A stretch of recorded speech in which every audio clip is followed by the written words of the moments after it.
à Barcelone, en Espagne. Sébastien, 36 ans, n'est pas un jeune homme comme les autres.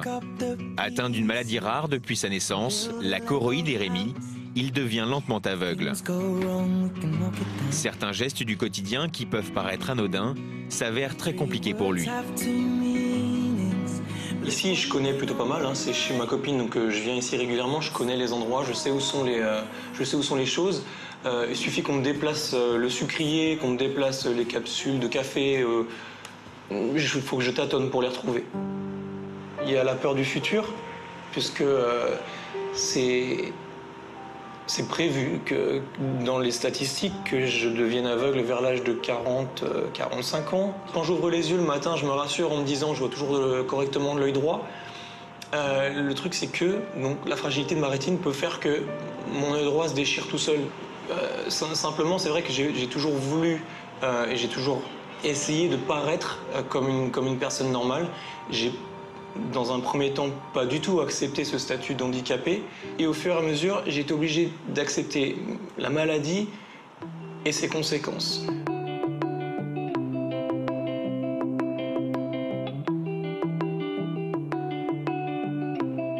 Même si Sébastien a du mal à supporter sa condition d'handicapé, sa maladie le rattrape peu à peu. Pour expliquer assez simplement comment je vois, de l'œil gauche, je vois quasi plus. Et de l'œil droit, je vois au centre. J'ai perdu la vue au niveau de la périphérie et je vois juste en plein milieu de l'œil droit. Voilà. C'est comme ça que je vois. Les situations où il y a beaucoup de foule, c'est pas facile, c'est assez stressant. Parce qu'évidemment, les gens ne se rendent pas compte. Moi, je les vois pas arriver. Donc la plupart du temps, je les percute. Tout seul, je peux pas faire grand-chose. Donc, je suis dépendant de la main de ma copine ou d'un ami qui me dirige. Ça limite énormément les rencontres, ça limite énormément les activités.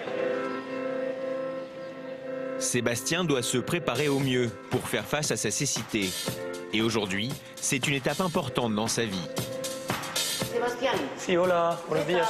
Muy bien, gracias. Sebastián. ¿Qué tal? ¿Cómo vamos? Muy bien, gracias. ¿Todo ¿Y tú? bien? Sí, todo bien, gracias. Anna est bénévole dans une association qui vient en aide aux malvoyants et aux aveugles. Cet après-midi, elle va initier Sébastien au maniement de la canne pour la première fois. Sebastián, voy a buscar. ¿Tú eres alto? ¿Un bastón? Sí. Para ti, creo que es la primera vez que tú utilizarás un bastón. Sí, es la primera vez. Sí. Voy a buscarte un bastón y empezamos. Perfecto, gracias. Bien. A ver. Y intenta buscar la pared para tener la referencia. Sébastien découvre avec appréhension les obstacles qu'il devra affronter au quotidien d'ici quelques années. Une épreuve difficile à vivre pour le jeune homme. Prendre le bâton, c'est vraiment faire face à la cécité prochaine. Donc j'ai dû comment dire, j'ai dû prendre sur moi un petit peu pour pouvoir continuer. Parce que finalement, je dois éviter d'y penser tous les jours, même si c'est là tous les jours. C'est être face à la maladie, rien que symbolisé par le bâton. Ouais, émotionnellement, c'est pas facile. Te felicito. Gracias, muchas gracias. Ya verás como cada día avanzas un poco más. Si Sébastien a parfois du mal à accepter ce qu'il attend, il peut compter sur le soutien de Rimena, sa petite amie depuis 3 ans. Hey, baby. Emma, Hey, how are you? fun, beautiful, and you? How was your day? Cool. At the beginning, you don't really realize how big is the disease or his sickness, you know, until you see him in the streets or day by day. Et l'avenir, ils y pensent beaucoup. Le jeune couple souhaiterait fonder une famille avant que Sébastien soit totalement plongé dans le noir.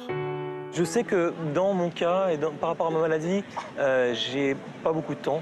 J'aurai peut-être pas la chance de voir le visage de mes enfants et peut-être encore moins la chance de voir mon enfant grandir. Donc c'est sûr que ça met pas mal de pression.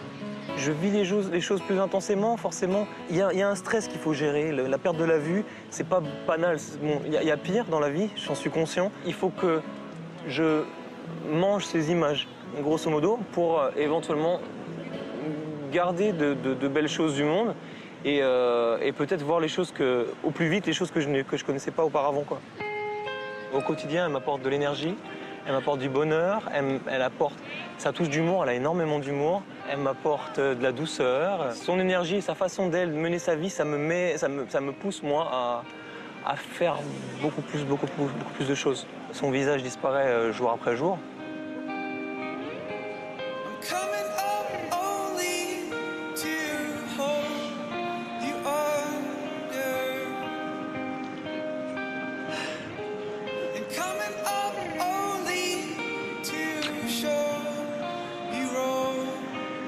Oui, forcément, ouais.